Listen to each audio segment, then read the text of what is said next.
Bonjour à tous, ici Chaos, et oui ça y est, la chaîne YouTube a dépassé les 2000 abonnés. Alors pour fêter ça, je vous avais dit qu'on ferait une petite FAQ, alors c'est parti, on va lire vos questions.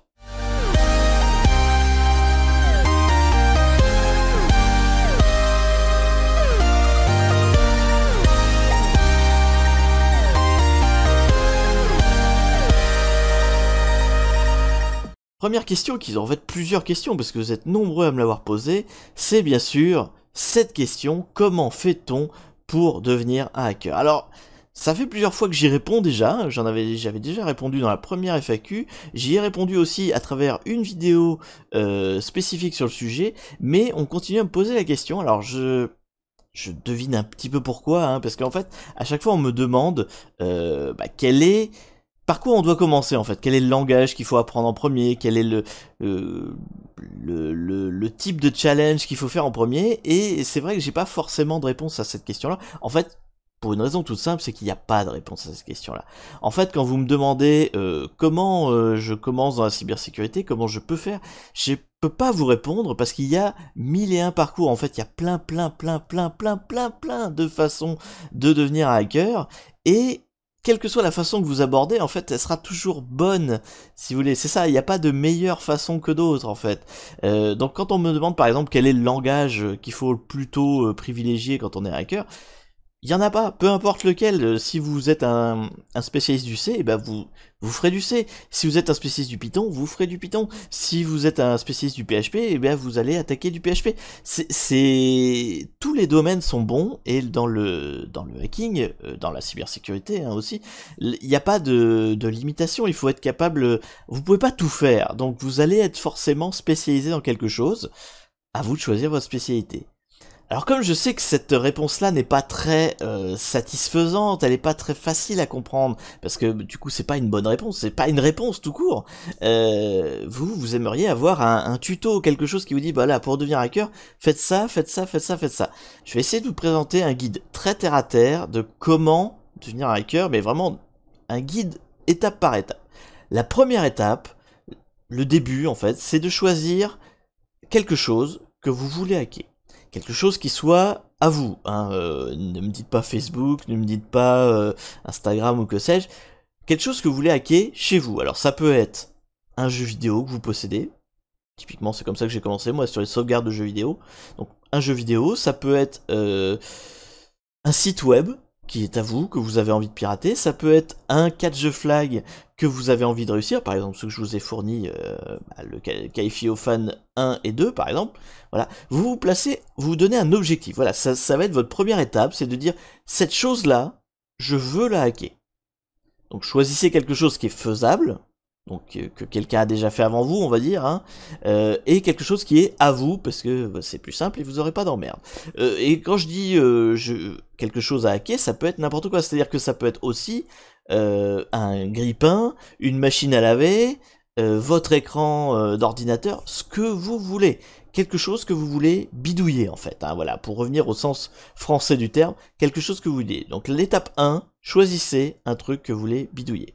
Ensuite, étape 2, bah forcément pour bidouiller cette chose, vous allez devoir la comprendre. Donc c'est là, c'est l'étape extrêmement rébarbative, mais par laquelle il faut en passer, vous n'avez pas le choix. Vous allez devoir vous renseigner au maximum sur la chose que vous voulez pirater, ou enfin hacker, bidouiller. Donc si c'est votre grille-pain, vous allez regarder toutes les notices de grille-pain, vous allez regarder les circuits électroniques, comment ils sont faits, qu'est-ce que c'est, vous allez regarder les numéros des composants, qu'est-ce qu'ils font, etc. Si c'est un site web, et ben vous allez regarder quelle brique logicielle il y a derrière, comment on fait le langage du site web, qu'est-ce qu'il est possible de faire avec, enfin voilà, vous vous renseignez, vous vous documentez. Je sais que c'est chiant, je sais que c'est la partie vraiment pas évidente, mais c'est la partie indispensable pour avancer en tant que hacker. Alors, il n'y a pas de langage privilégié, c'est là où je vous disais tout à l'heure que ce soit du C, du Python, peu importe. Là, c'est pareil, vous allez vous renseigner sur ce qui vous intéresse. Il n'y a pas de privilégier tel langage, privilégier tel domaine.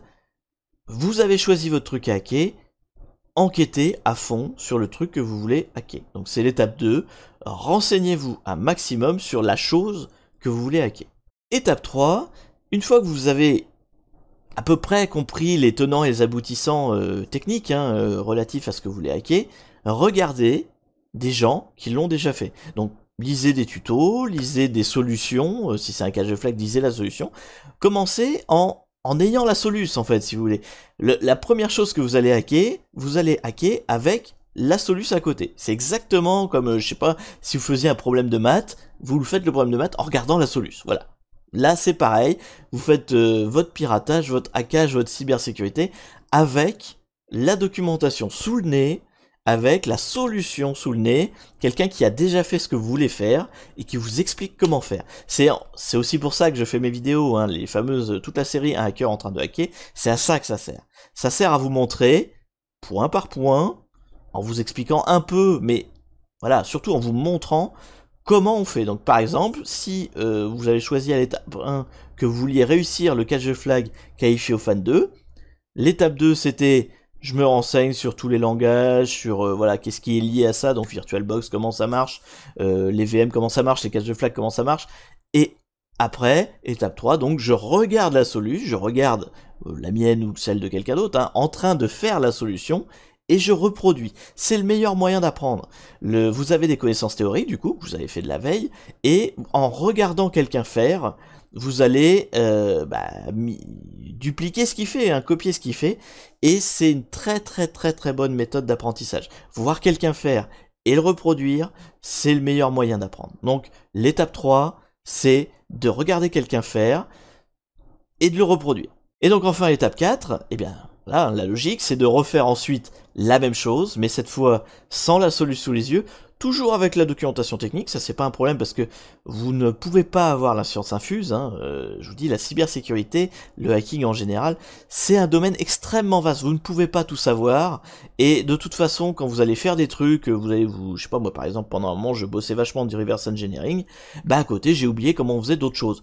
On n'a pas besoin de tout retenir dans sa tête, vous avez de la doc, on est à l'ère de Google, on est à l'ère d'internet, pas besoin de tout savoir, vous avez juste besoin de savoir chercher, voilà, vous avez vos ressources, vous essayez de reproduire ce que vous voulez hacker, donc pour reprendre les exemples, hein, votre jeu vidéo, bidouiller vos sauvegardes, votre cache flag arriver au bout, ou votre grille pain en faire faire, je sais pas, un grille pain mais à d'autres températures, ou, ou je sais pas, hein, moi, monter avec des lasers et des mitraillettes, j'en sais rien, moi, vous faites ce que vous voulez avec. En tout cas, vous essayez cette fois, donc pour l'étape 4, reproduire ce que vous avez vu, mais sans le guide qui vous montre, quoi. Hein. Et donc une fois que vous avez fait ces 4 étapes-là, voilà la méthode pragmatique, la méthode vraiment le guide pas à pas pour devenir un hacker. J'espère que cette fois c'est assez clair. Je sais bien que ça répond pas à votre question sur mais je commence par quoi, mais je fais quoi, le par quoi vous commencez, c'est parce que vous avez envie. Quels sont les dessous difficiles de ta chaîne?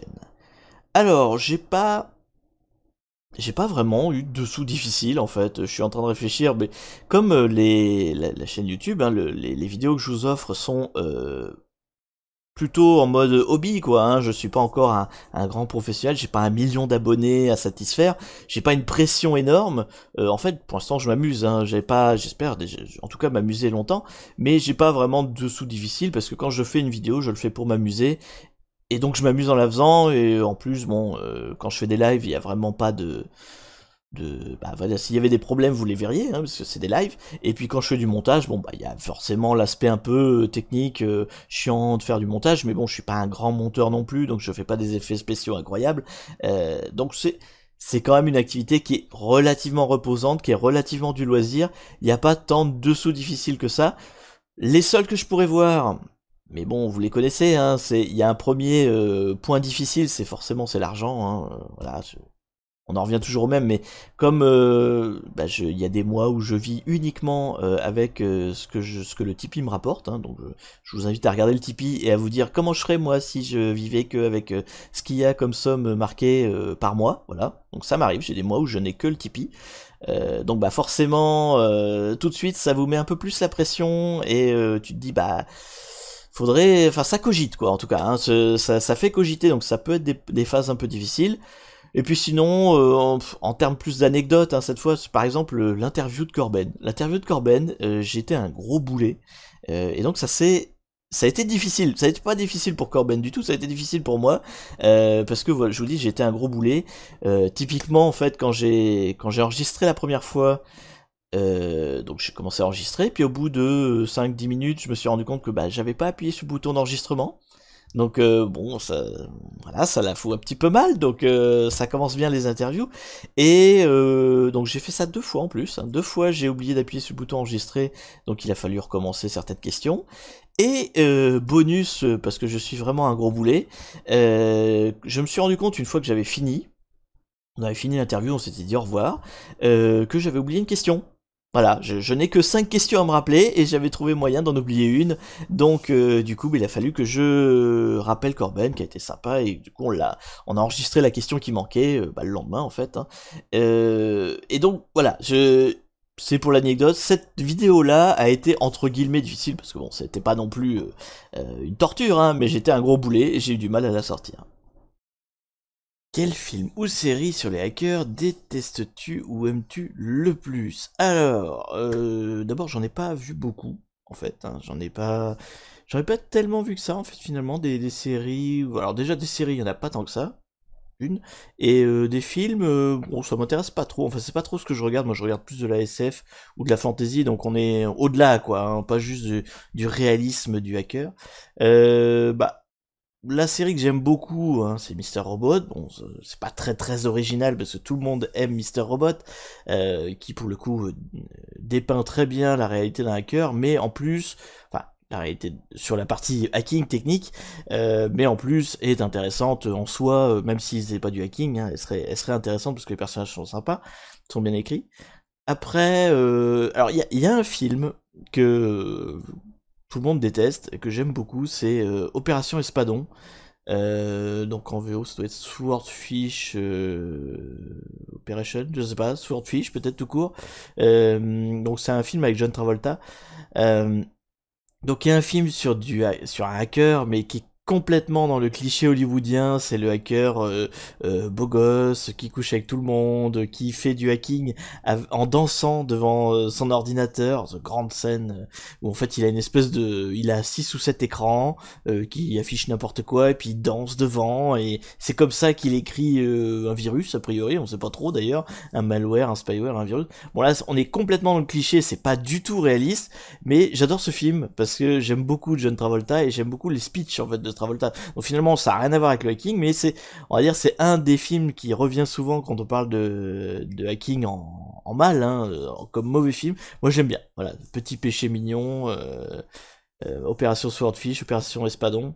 J'aime bien. Et puis donc bah oui, en série, Mister Robot. Un site, un forum ou autre qui t'a fait progresser. Alors, moi j'ai... Bon, je suis autodidacte, hein, ça je vous ai déjà expliqué. J'ai suivi les phases que je vous ai expliquées pour devenir hacker, hein. C'est mon parcours à moi. J'ai pas appris via les écoles. Et en termes de sites ou de forums qui m'ont vraiment aidé, je dirais HTS, qui est un site un peu façon RootMe si vous voulez, en plus ancien, hein, parce que HTS c'est très très vieux comme site. Donc c'est hackthissite.org, si je ne m'abuse. Donc c'est HTS pour les intimes. Donc qui présente en fait des petits challenges. C'est pas des catch the flag. Enfin, je crois qu'il y en a maintenant aussi, mais moi, à l'époque, quand j'en faisais, quand j'allais sur ce site-là, j'y allais pas pour les catch the flag, j'y allais pour les petits challenges. Donc c'est vraiment des points techniques. Genre par exemple, on va t'apprendre, enfin on va te faire un challenge pour faire tel type d'injection SQL, un autre challenge où tu vas tester une façon de faire des unions dans tes SQL, une autre manière de faire avec du sort. Enfin voilà, l'idée c'est que chaque challenge a une solution et une seule. C'est des micro énigmes quoi, hein, si vous voulez, c'est des micro challenges où vraiment on voit juste une technique et il y a qu'une façon de la résoudre, en ayant la bonne solution et en l'orthographiant de la bonne manière. Et en fait c'est là-dessus que j'ai fait mes premières armes, hein, on va dire, mes premières compétences. Donc je faisais ces petits challenges là et à côté j'essayais de me renseigner le pourquoi du comment, qu'est-ce qui faisait que là ça faisait une attaque. Enfin voilà, j'apprenais, je me documentais en fonction de ce que je faisais dans les challenges. Donc c'est, on va dire, oui, le site sur lequel je me suis le plus entraîné au début. puis bah après, je suis passé à autre chose. J'ai fait dans la vraie vie, mais dans l'idée, ouais, le cheat HTS m'a beaucoup aidé, puis c'est à peu près tout, parce que je me suis jamais inscrit à des forums de hacking, sauf une fois, mais pour l'anecdote. Oui, parce que j'avais déjà dû le dire ça quelque part, bah, sûrement dans la vidéo comment devenir un hacker. Pour moi, on devient hacker que quand un autre hacker vous a décerné le titre. Donc je m'étais inscrit, mais juste pour poser la question, sur un site, enfin sur un forum où il y avait des hackers. Et voilà, je m'étais juste inscrit pour demander est-ce que quelqu'un veut bien dire que je suis un hacker. Voilà, quelqu'un me l'a dit, et donc la formalité était effectuée, donc j'ai dit c'est bon, c'est fait. Mais en fait, je m'en suis jamais servi de ce forum, donc c'est juste, voilà, pour la vidéo, je me suis inscrit là-dessus. Je sais même plus quel forum c'était. Mais donc sinon, oui, surtout le cheat HTS, donc qui serait l'équivalent du RootMe actuel, pour ceux qui cherchent un équivalent. HTS doit encore exister, hein, mais je pense qu'il est plus ou moins à l'abandon depuis. Serait-il possible de voir un peu d'inforensing dans les tutos de hacking? Alors, c'est possible. Voilà, d'une manière générale, il y a plein de sujets que j'ai pas abordés pour l'instant dans le hacking. En gros, qu'est-ce que je fais en ce moment? Je fais du catch the flag, et de temps en temps, je sors une vidéo de ethical hacking où j'aborde un concept, mais il y a des milliards de concepts que je n'ai pas abordés, et même dans les catch the flag, il y a des choses que j'ai toujours pas fait. Je ne fais que du Linux, par exemple, on n'arrête pas de parler de machine Windows, de machine Android, enfin ou autre. J'en ai pas encore fait, donc oui, de l'inforensic et tout un tas d'autres domaines que je n'ai pas encore fait. Pourquoi pas? Après, c'est toujours en fonction de la survivance de la chaîne. Bon là, elle se porte de mieux en mieux, mais voilà. J'ai des idées en tout cas pour plus tard, et celle-là en fait partie bien sûr. Pour l'instant, c'est pas à l'ordre du jour direct, mais pourquoi pas? À un moment donné, je ferai dans un hypothétique futur où cette chaîne aura 20 ans, j'aurai essayé d'aborder tous les domaines. Voilà.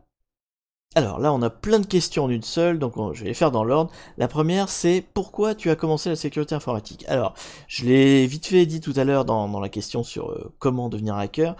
J'ai démarré la sécurité informatique pour pirater des jeux. Voilà, enfin pirater, pour hacker des jeux. C'est-à-dire que c'est des jeux que j'avais, mais je voulais leur faire des choses qu'ils ne sont pas prévus pour.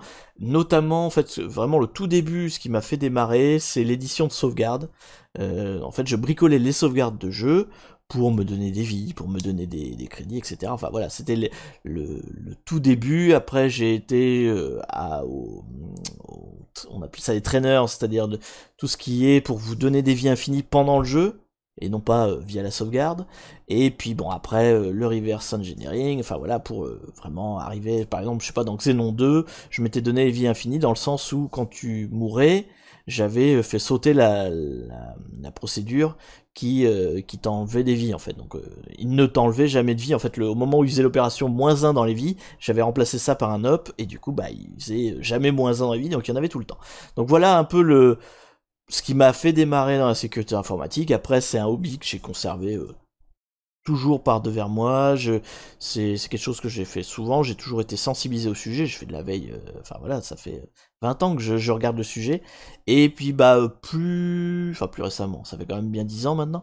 C'en est devenu un peu mon métier où bah, je l'ai fait intervenir dans mon métier, même de chef de projet. Même si c'était pas de la sécurité informatique, je l'ai intégré dedans. Parce que j'avais cette connaissance-là. Et puis bah non, voilà, c'est mon métier de plein droit. Qu'est-ce qui a été le plus compliqué à comprendre? Alors, cette question-là, je sais pas trop comment y répondre, parce que bah tout et rien, c'est-à-dire comme je le disais, il n'y a pas un seul sujet en cybersécurité, il y en a plein, et il y en a une infinité, et on peut pas tout savoir. Donc de toute façon, je ne considère pas que je sais tout, et je considère pas, même sur les choses que je sais, que je sois particulièrement un cadre dans tel ou tel domaine. Donc qu'est-ce qui est compliqué à comprendre? À comprendre sur le principe, rien. C'est-à-dire que globalement, une fois qu'on a la logique qui va derrière la sécurité informatique, et puis voilà, la logique derrière les différents types d'attaques, etc. Bon, globalement, on arrive à comprendre ce qui se passe. Bon, par exemple, il y a quand même des choses un peu pointues, du style les failles Meltdown et Spectre, où c'est le processeur lui-même qui est attaqué. Bon, c'est un peu pointu, là j'avais vraiment aucune référence, donc il a fallu que je me renseigne un peu, donc c'était un peu difficile. Mais voilà, la difficulté elle est généralement parce qu'on n'a pas les bases de connaissances dans le domaine, quoi. Si je te parle d'injection SQL, c'est pas difficile si tu connais le web et le MySQL. Après, c'est forcément plus pointu si toi, t'es développeur Java. Voilà, les failles SQL, ça te parle pas. Donc, il n'y a pas vraiment de choses compliquées à partir du moment où on a le bagage, et personne n'a le bagage de tout, donc il y a toujours des tas de domaines compliqués. Alors dans ce que tu listes, réseau, bon bah je suis pas du tout ingénieur réseau, donc effectivement ça c'est plus pointu pour moi. Programmation j'en ai fait, donc ça me dérange pas. Cryptographie, je suis un matheux d'origine, donc ça va, je sais comment ça fonctionne. Donc voilà, il y a des domaines où je trouve que ça va, je comprends parce que j'ai un bagage, des domaines où c'est plus difficile parce que j'ai pas le bagage, mais pour autant il n'y a rien d'insurmontable, et puis de toute façon la démarche est toujours la même quand on aborde un domaine de hacking ou de cybersécurité, c'est on s'enseigne, on se documente sur le sujet, donc voilà, on apprend à apprendre, hein, c'est un peu le principe, donc on n'est jamais pris au dépourvu, on apprend, voilà, on apprend tout le temps. Un conseil pour être un bon white hat. Alors ça, y en a qui font des disserts, des bouquins, des machins. J'ai pas l'âme de, de l'auteur qui va vous vendre 10 tomes d'un livre sur comment être un bon white hat. Je pense que l'élément principal c'est la nuisance, quoi. Hein. C'est-à-dire que quand on fait du hacking, si on emmerde personne, on est un white hat. Si on emmerde plein de monde, on est un black hat. Voilà, pour faire une distinction très basique et simple. Donc un conseil pour être un white hat, eh bien c'est de nuire au moins de personnes possible, si possible à zéro d'ailleurs, tant qu'à faire. Un bon white hat, c'est celui qui ne nuit à personne. Voilà. Je pense que ça me paraît un bon conseil. Donc garder voilà la morale. Alors c'est vrai que la morale j'en ai plus parlé dans mes vidéos sur le gaming. Je vous invite à regarder mes vidéos gaming si vous regardez ma chaîne que pour le hacking. Dans les vidéos gaming, je parle de morale et je parle aussi d'informatique. Donc et je parle d'éthique surtout. Et voilà, un bon white hat, c'est quelqu'un qui a une éthique bien définie, bien cadrée et qui ne nuit pas aux gens. Voilà. Ce qui t'intéresse le plus dans l'infosec, moi ce qui m'intéresse moi personnellement le plus, c'est transmettre le savoir. Voilà, donc c'est pas forcément le plus fréquent, on va dire, dans la sécurité informatique. Je suis pas là pour la technique, je suis pas là pour le petit rush d'adrénaline quand on a trouvé quelque chose. Alors j'aime ça, hein, ça me plaît aussi, mais moi vraiment mon kiff, ce qui m'intéresse le plus, c'est la transmission. C'est apprendre quelque chose et le transmettre à d'autres. C'est parce que voilà, je sais pas, mes parents, enfin ma mère était prof. Donc peut-être qu'il y a de ça dans le tas, mais moi c'est vraiment ça qui m'intéresse le plus dans ce monde-là, c'est pas l'aspect technique, c'est l'aspect formation en fait, formation, transmission de savoir. Et enfin, dernière question, comment garder la motivation quand on débute la sécurité informatique? Alors ça c'est ce que je disais tout à l'heure, effectivement il y a une phase où c'est quand même bien chiant, où il faut se documenter, parce qu'on va forcément à un moment donné aborder un domaine qu'on ne connaît pas, et donc il faut prendre tout à zéro. Après, voilà, faut chacun trouve ses motivations comme il peut. C'est effectivement là le cœur du métier quelque part. Si on arrive à avoir cette patience quelque part, cette résilience à déjà d'une part à vouloir bien apprendre des choses nouvelles et à les mettre en pratique et puis à accepter d'échouer. Enfin voilà, tout ça c'est un ensemble de façons d'être. Voilà, soit on les a, soit on les a pas quelque part. Il y a pas vraiment d'astuce pour garder la motivation à part, je sais pas, savoir se détendre et toujours garder en tête l'objectif. Euh, Être conscient de pourquoi on fait ça, quoi. Voilà, moi par exemple, je fais ça pour, je vous ai dit, pour transmettre mon savoir, enfin pour apprendre, enfin apprendre aux gens. C'est pour ça que je le fais. Et quand j'ai un coup de mou, bah, je me dis bah ouais, mais bon, voilà. Là, je suis pas très motivé, mais je sais que ça va être sympa à communiquer. Typiquement, c'est l'exemple du reverse engineering. Quand je l'ai appris pour moi, c'était chiant comme la pluie parce que c'est pas simple le reverse engineering. C'est pointu, puis en plus j'allais dans les trucs un peu avancés. Mais à chaque fois je me disais bah ouais mais là du coup moi-même j'ai eu du mal à me renseigner sur telle ou telle technique parce qu'elle est vachement pointue et présentée par des gens qui sont techniques et qui savent pas forcément bien expliquer. Donc au fur et à mesure que moi j'apprenais le reverse engineering, je me dis bah oui mais tu vois ça là le gars l'a mal expliqué, je regarde partout sur le net, personne l'explique bien. Bon bah j'ai ma carte à jouer si vous voulez, j'ai ma place à dire bah je vais arriver à enseigner ça de manière plus simple, plus accessible que ce qui est enseigné actuellement. Donc c'est ça, moi, ma motivation. Donc c'est la motivation liée à la formation, aux transmissions de savoir. Après, chacun la sienne. Hein, vous, ça peut être voilà, d'être le meilleur hacker du monde, je ne sais pas, mais il faut en avoir une de motivation et la garder à l'esprit, au-delà du rush de, voilà, du petit type d'adrénaline de ah ça y est, j'ai hacké un truc, quoi. Faut avoir une mission et savoir de temps en temps, voilà, prendre du recul et se rappeler pourquoi on fait ça. C'est ça la motivation. Et enfin, dernière question de cette FAQ, pourquoi la vie? Et encore plus, pourquoi la vie numérique? Alors cette question-là, j'imagine, a été posée en mode troll. Voilà, je ne sais pas, mais je vais y répondre quand même parce que moi, rien ne m'arrête. Et donc je réponds à tout, même aux questions farfelues. Et ma réponse, d'ailleurs, je l'ai déjà donnée dans d'autres vidéos, je pense, mais plus dans la partie gaming. Je ne me pose pas la question pourquoi, en fait. Pourquoi la vie et pourquoi la vie numérique? Qui pour moi est la même chose d'ailleurs, hein. La vie ou la vie numérique c'est pareil, hein. Il n'y a pas d'un côté le vrai monde et d'un côté le monde numérique, hein. Moi quand j'ai des amis sur internet, ce sont aussi des amis dans la vraie vie, et parce que voilà, je considère que ce sont des amis, et quand je suis, je sais pas, enfin quelles que soient les émotions numériques, ce sont aussi des émotions réelles pour moi, donc il n'y a pas de différence entre les deux, je me comporte pareil dans les deux cas. Et alors donc pourquoi? Eh bien bah, tout simplement, moi je ne pose pas la question parce que je trouve que pourquoi ne sert à rien. Parce que moi ma réponse c'est il n'y a pas de pourquoi. Et pourquoi la vie? En fait pour moi la vie n'a aucun sens, l'univers n'a aucun sens, le monde, enfin l'univers c'est plus grand que le monde du coup, l'univers n'a aucun sens, donc ça sert à rien de perdre son temps à trouver un sens. Je laisse ça aux religieux et à ce genre de personnes. Moi j'ai autre chose à foutre de ma vie, j'en ai qu'une, je compte bien en profiter, et donc j'ai autre chose à faire que de perdre mon temps à me demander pourquoi. Je me pose plus la question de comment en profiter un maximum, plutôt que pourquoi la vie existe et pourquoi suis-je là et quelle est ma place dans l'univers, voilà. Ça c'est pas des questions qui m'intéressent. Moi je suis plus carpe diem, hein, voilà, on va dire, c'est le bon vieux classique carpe diem. Je pas forcément profiter de l'instant présent, mais profiter de ma vie, hein, parce que comme je suis pas religieux, je considère qu'on en a qu'une, donc autant en profiter un maximum, voilà. C'est ma réponse. Et sur ce, eh bien c'est la fin de cette FAQ. J'espère que ça vous a plu, que ça vous a appris des trucs, que vous... Tant pis si votre question n'a pas été répondue, eh bien on le fera pour une prochaine. Je sais pas, pour le million d'abonnés. Allez, road to 1 million, comme disait l'autre.